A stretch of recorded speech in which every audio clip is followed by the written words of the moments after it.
You booked a $39 flight from New York to Los Angeles. That's 2,500 miles for less than the price of dinner. It sounds like a pricing error, a fluke, maybe a one-off special offer. But what if I told you this wasn't a mistake? This was the plan. The airline actually wanted to lose money on your ticket. And they're not going bankrupt, far from it. Despite offering these rock-bottom fares, airlines still rake in billions in profit every year. So how does that even work? How can you sell something that costs more to provide than you charge and still make money? That's the billion-dollar question. And to answer it, you need to understand one thing. Airlines aren't just in the flight business. They're in the margin business.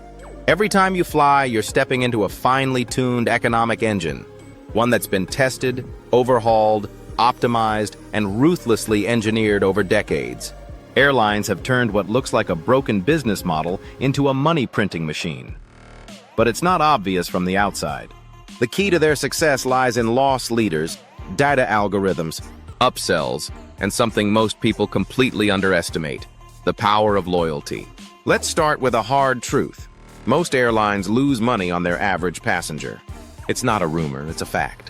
When you book a cheap seat, especially months in advance, chances are the marginal cost of flying you exceeds the revenue from your ticket. Think about what that includes: fuel, staff, gate fees, baggage handling, customer service, food, insurance. Even before you get on the plane, the cost stack is rising, yet you paid $39. Now here's the kicker: they don't care. Because losing a little on your seat is better than losing everything on an empty one. This is where it gets strategic.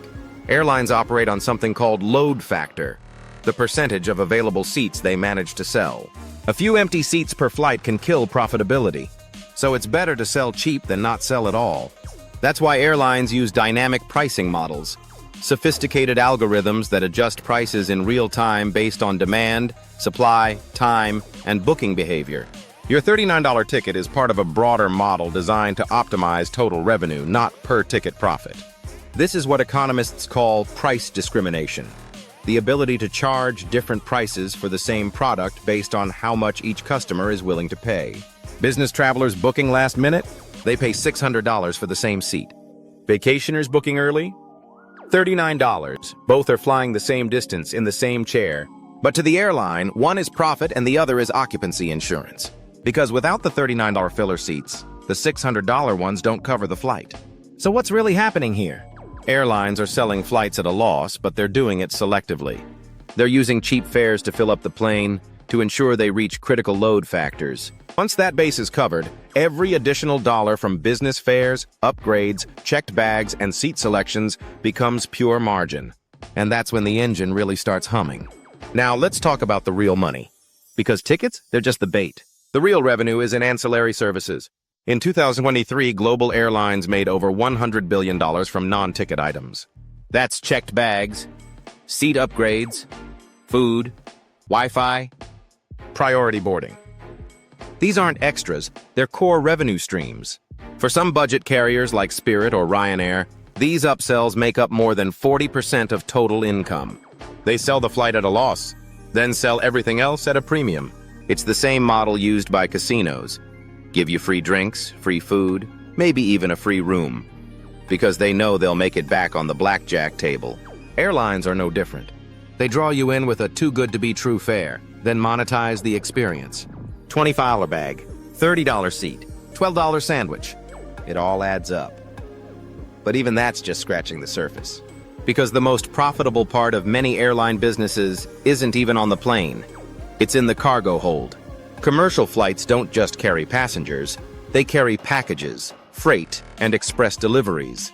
Especially on long-haul routes, cargo can be more lucrative than ticket sales.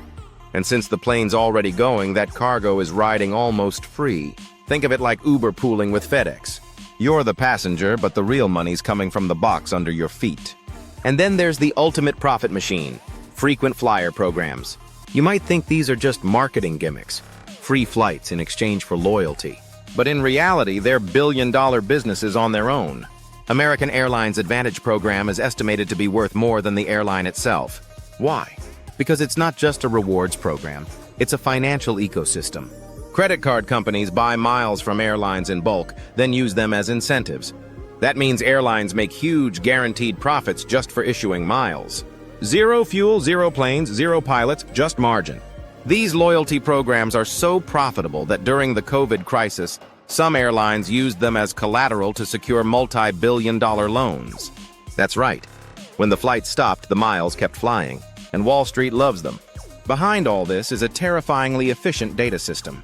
Airlines use algorithmic yield management to predict when, where, and how much to charge.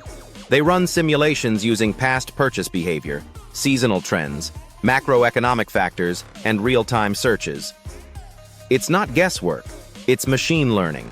The system knows when you're most likely to buy, what you'll pay, and whether you're price sensitive.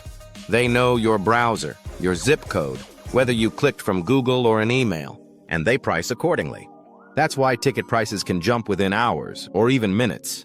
Let's not forget overbooking, another misunderstood tactic that fuels profit.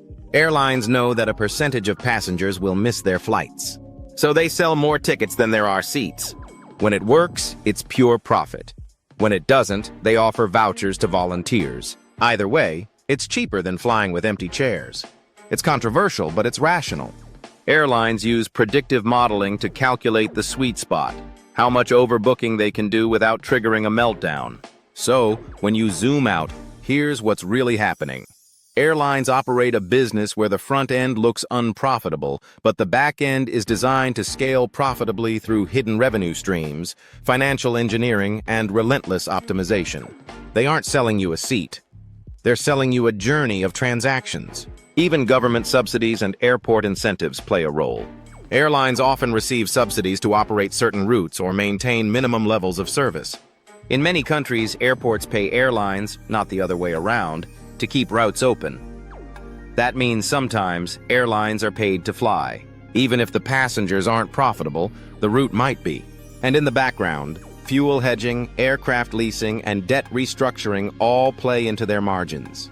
Airlines are financial engineers, not just carriers. Their spreadsheets are as complicated as their flight maps.